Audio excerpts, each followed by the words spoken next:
আবহাওয়ার খবরে নজর রাখবো। শীতের ঝোড়ো ইনিংস জারি, আজ ফের মরশুমের শীতলতম দিন। কলকাতায় আজ সর্বনিম্ন তাপমাত্রা 12.6 ডিগ্রি সেলসিয়াস, স্বাভাবিকের তুলনায় 1.2 ডিগ্রি কম। আগামী কয়েকদিনও কি ঠান্ডার আমেজ বজায় থাকবে, জানাবেন আমাদের প্রতিনিধি হিন্দল দে।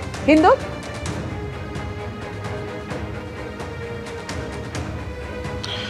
একেবারেই দেখো, আজকে কিন্তু শীতলতম দিন, এই মরশুমের শীতলতম দিন, তাপমাত্রা 12.6 degree Celsius.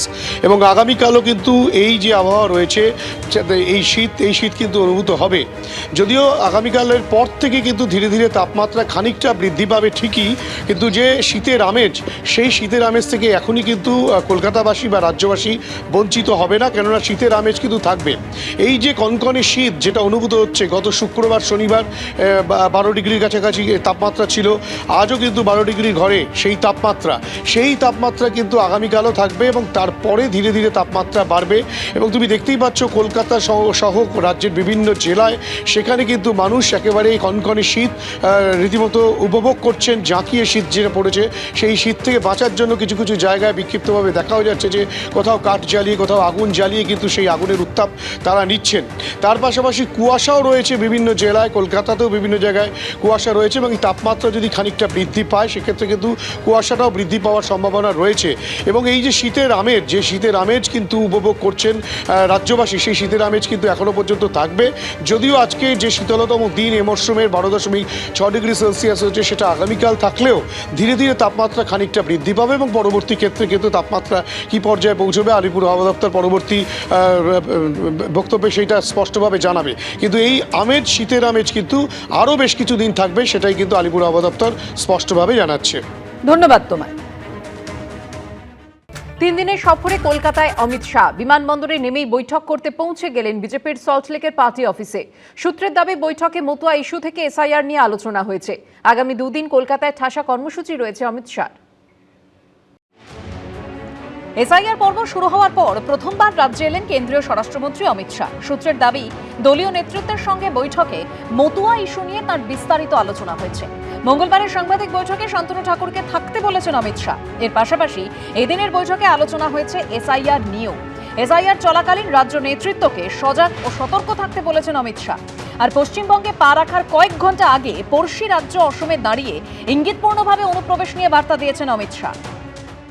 Bharatiya Janata party का संकल्प है न केवल आसाम, पूरे देश से चुन चुन कर हम घुसपैठिए को निकालने का काम करेंगे, चुन चुन कर। অনুপ্রবেশকারী ঠেকানোর দায়িত্ব কার? বর্ডার কার হাতে? স্বরাষ্ট্র মন্ত্রকের। এখানে যারা ঢুকবেন তারা নাগরিক হবেন কি হবে না, অর্থাৎ নাগরিকত্ব পাবেন কি পাবেন না, তার দায়িত্ব কার? স্বরাষ্ট্র মন্ত্রকের। স্বরাষ্ট্র মন্ত্রকের মাথায় কে বসে আছেন? অমিত শাহ। আমরা বলেছি নিঃশর্ত নাগরিকত্ব চাই, আপনারা নাগরিকত্ব দিতে ব্যর্থ হয়েছেন, সেটাও আপনার দপ্তরে। সুতরাং আপনার দপ্তরের ব্যর্থতা সবসময় রাজনীতি করে অন্যের উপর দিয়ে চাপানো এবং সেখানে ভোট বাক্সে তার ফল তোলা, এইটা এবার বন্ধ হওয়া উচিত বলে আমি মনে করি। সোমবার সন্ধ্যে 7:30 নাগাদ কলকাতা বিমানবন্দরে এসে পৌঁছন অমিত শাহ। সেখান থেকে আসেন সল্টলেক বিজেপি পার্টি অফিসে। অমিত শাহর গাড়িতে ছিলেন বিজেপি রাজ্য সভাপতি শ্রমিক ভট্টাচার্য ও শুভেন্দু অধিকারী। সল্টলেক বিজেপি পার্টি অফিসে রাজ্য এবং কেন্দ্রীয় নেতৃত্বের সঙ্গে বৈঠকে বসেন তিনি। এই বৈঠকে ছিলেন বিজেপি রাজ্য সভাপতি শ্রমিক ভট্টাচার্য, বিরোধী দলনেতা শুভেন্দু অধিকারী, পশ্চিমবঙ্গের বিধানসভা ভোটের দায়িত্বপ্রাপ্ত বিজেপি নেতা ভূপেন্দ্র যাদব, পশ্চিমবঙ্গের দায়িত্বপ্রাপ্ত বিজেপির কেন্দ্রীয় পর্যবেক্ষক সুনীল বানসাল, যুগ্ম সাধারণ সম্পাদক সতীশ ধন, বিজেপির আইটি সেলের প্রধান অমিত মালব্য, রাজ্যের 5 জন সাধারণ সম্পাদক সহ 26 জন। সূত্রের খবর অনুযায়ী বৈঠকের প্রথম 1 ঘন্টা বিধানসভা ভোটের প্রচারের বিষয়বস্তু নিয়ে আলোচনা হয়। আগামী দিনে ঠিক হবে যে বিষয়গুলো নিয়ে ভাবনা চিন্তা করা হয়েছে, তার মধ্যে কোনটাকে গ্রহণ করা হবে, কোনটাকে প্রত্যাখ্যান করা হবে এবং কিভাবে তিনি কি ভাবছেন, কেন্দ্রীয় নেতৃত্ব কি ভাবছে, সেটাকে মিশিয়ে আগামী দিনে নির্বাচনী প্রচারের গতিমুখ তৈরি করার জন্য আজকে বলা যায় প্রাথমিক বৈঠকটা হলো।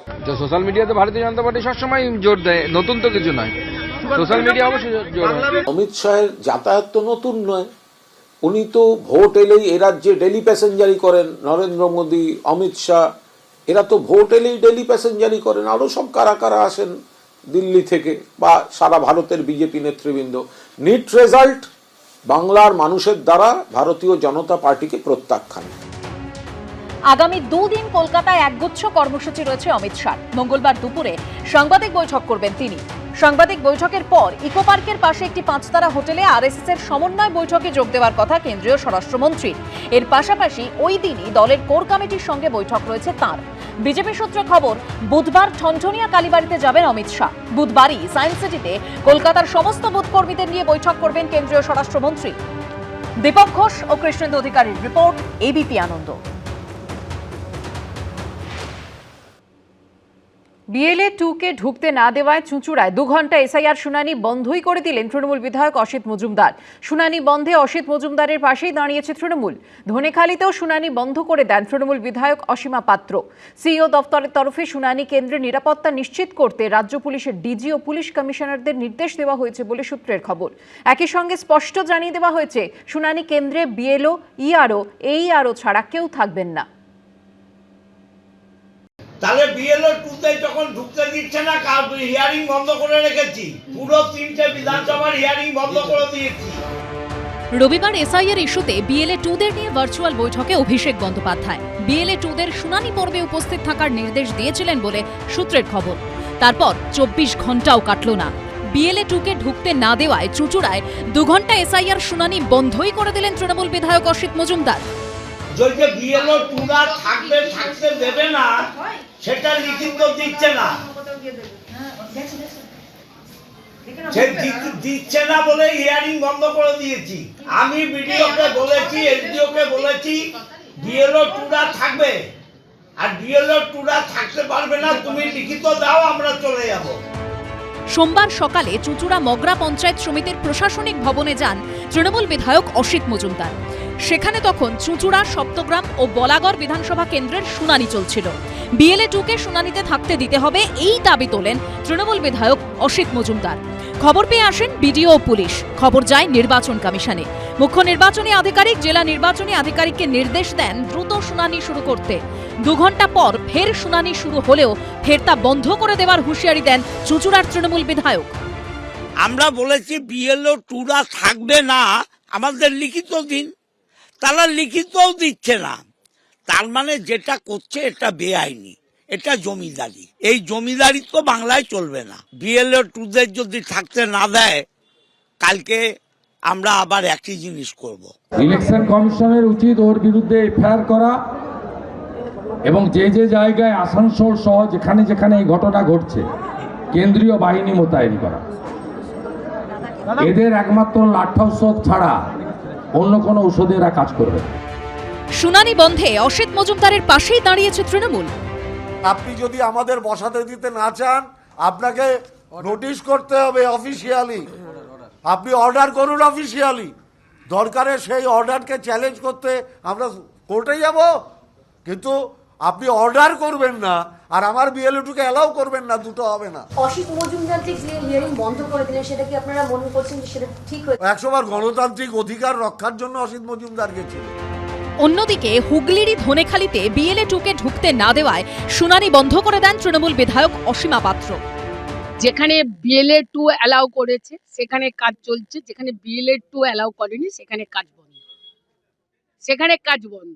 তার কারণ হচ্ছে, আমাদের প্রথম প্রশ্ন, যখন বিএলও বাড়ি বাড়ি যায় তখন বিএলএ 2-কে অ্যালাউ করেছিল বাড়ি বাড়ি যাওয়ার জন্য, তাহলে কেন আজকে হিয়ারিং এ সে বিএলও 2 থাকবে না? এইভাবে যখন দিকে দিকে শুনানি বন্ধ করে দেওয়া হচ্ছে, তখন সিইও দপ্তরের তরফে শুনানি কেন্দ্রের নিরাপত্তা নিশ্চিত করতে রাজ্য পুলিশের ডিজি ও পুলিশ কমিশনারদের নির্দেশ দেওয়া হয়েছে বলে সূত্রের খবর। একই সঙ্গে স্পষ্ট জানিয়ে দেওয়া হয়েছে, শুনানি কেন্দ্রে বিএলও, ইআরও, এইআরও ছাড়া কেউ থাকবেন না। বিএলএরা শুনানি কেন্দ্রে ঢুকবেন না। এই সংক্রান্ত বিজ্ঞপ্তির জন্য জাতীয় নির্বাচন কমিশনকে জানিয়েছে সিইও দপ্তর। অর্ণব মুখোপাধ্যায়, সৌরভ বন্দ্যোপাধ্যায় ও সোমনাথ মিত্রর রিপোর্ট, এবিপি আনন্দ। এবিপি আনন্দ, এগিয়ে থাকে, এগিয়ে রাখে।